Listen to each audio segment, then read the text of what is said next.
Let me show you how I measure a bed to make sure I am making the correct quilt size. Here we go. Hi everyone, Christine here with OxygenFarm Quilts, and I would like to thank you for joining me today. I have 4 different beds in my home. I have 2 queens and 2 kings, and each one of them, the quilt is a different size.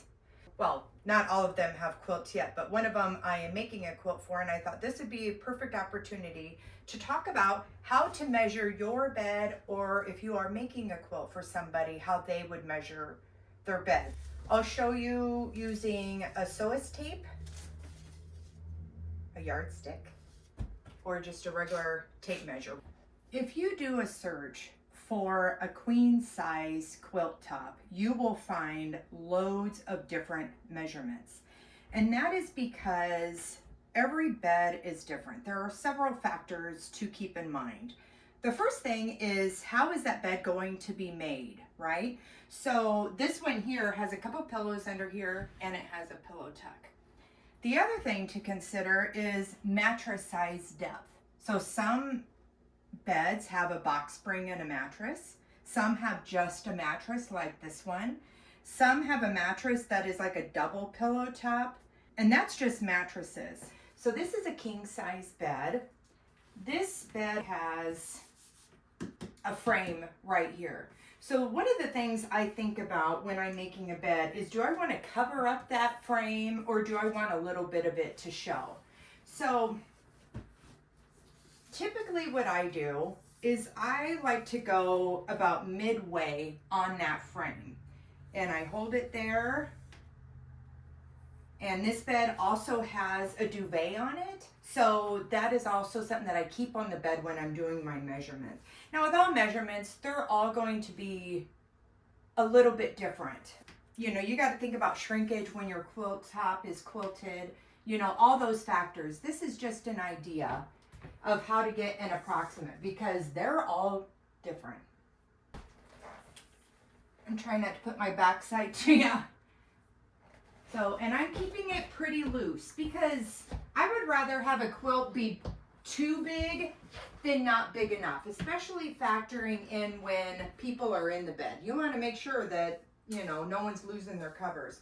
So I'm just going to the other side over here on this board over here, and I'm going about midway, and it's about 108 or 109 inches. Now the next thing I'm going to do is go down to this side right here, go about midway, come up and over,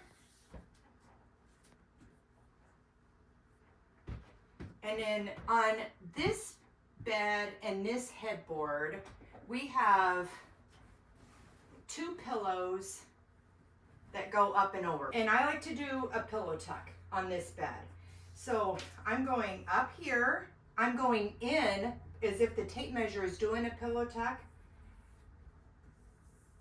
and then going around, and then I also want to have enough of the quilt to go down here so that it has plenty to cover. So I go down a little bit and I look, and it's about 111 to 112 inches.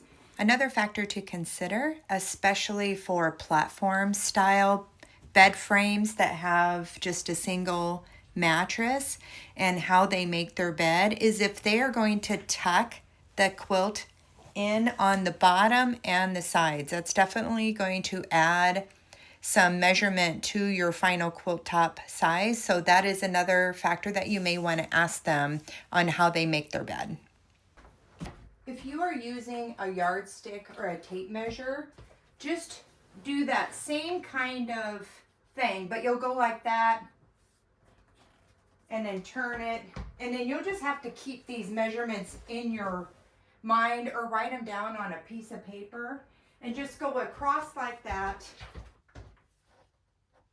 and then go down, and then figure how you want to do that way. There is an app on certain phones where you can measure things.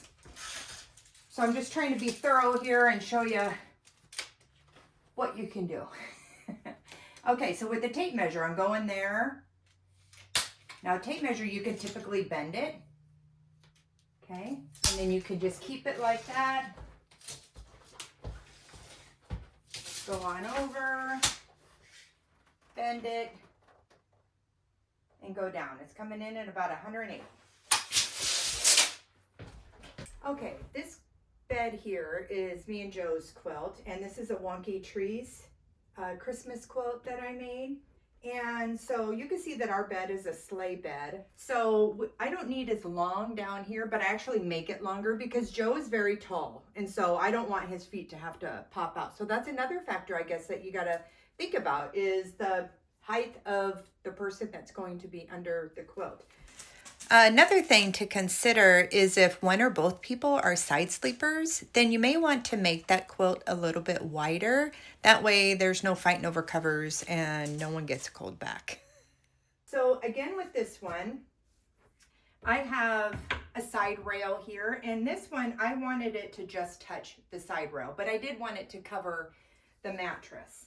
So I just went to the top of that side rail there. Went on over, and then going down to the other side rail, it comes in at about 118 inches to 119 inches. Now the other factor I do is that, like I said, I want my quilts long because Joe is like 6'2", so I make sure to go down enough to where it's going to tuck into the bottom part of the sleigh, come up and over, and then on our bed we have two pillows here, and you can see they're a lot thicker pillows. So, and I don't do a pillow tuck on this bed because Joe's the one that actually makes our bed. I hate making beds. Isn't that weird? A quilter that hates to make beds. So thank goodness my hubby likes to make the bed. So this one I'm going up over here and then go down a little bit, and it's coming in at about 101 to 102 inches. Okay, here is a queen size bed. In this bed, even though it has a rail, we still have a box spring and a mattress on it. When I go to make a quilt for this bed, I'm going to want to go, you know, halfway typically down where that rail is, and then go down to the other side. And this is coming in at 104 inches wide. Now for this bed, it has a couple pillows, it has a couple of the fancy pillow things on it. Well, not really fancy, but you know what I'm saying, the pillow shams. So if you are going to make pillow shams to match a quilt, that's something to take into account, right? So here's another option for how the bed is going to be made. Maybe you don't want the quilt to have a pillow tuck, you're not going to have pillow shams. Maybe you just have your pillows here. So perhaps you want to just fold the quilt up to those pillows. So if this was a quilt, you know, it'd go like this and then back up again, so you're not seeing the back of the quilt. But you could do that too. You could show the back of the quilt, especially some of the backing fabric that's out now, how it's so big and bright and beautiful. So maybe you want to do that. You just want to have the pillows showing.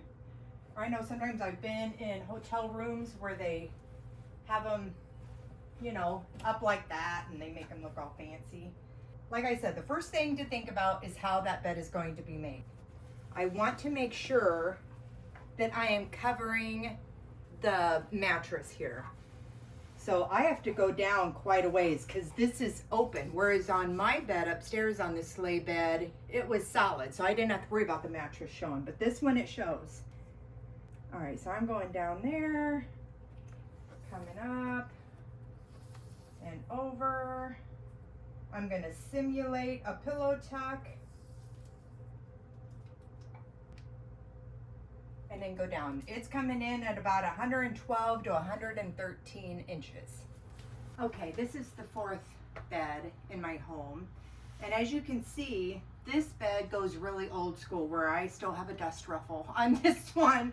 So I am actually making a quilt for this bed right now, and I am using navy in it. So I'm gonna leave this dust ruffle on. So for this one, So here you can see the mattress ends here, but I still like to go down quite a ways because of people being tall, right? So I'm gonna go down, I don't know, I think right there is fine.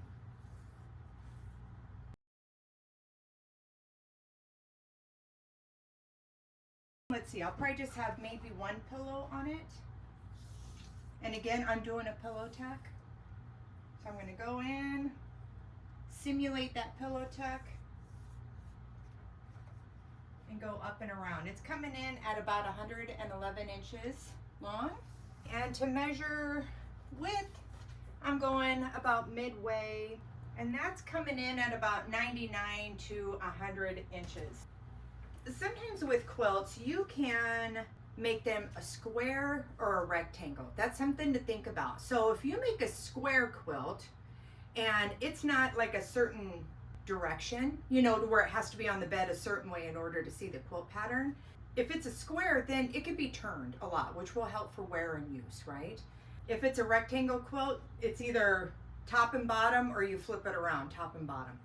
So that's something to think about too when it comes to making a quilt for whichever bed that you are doing for your home, or if it is for someone else. This video will hopefully help those who are asking you to make a quilt for them.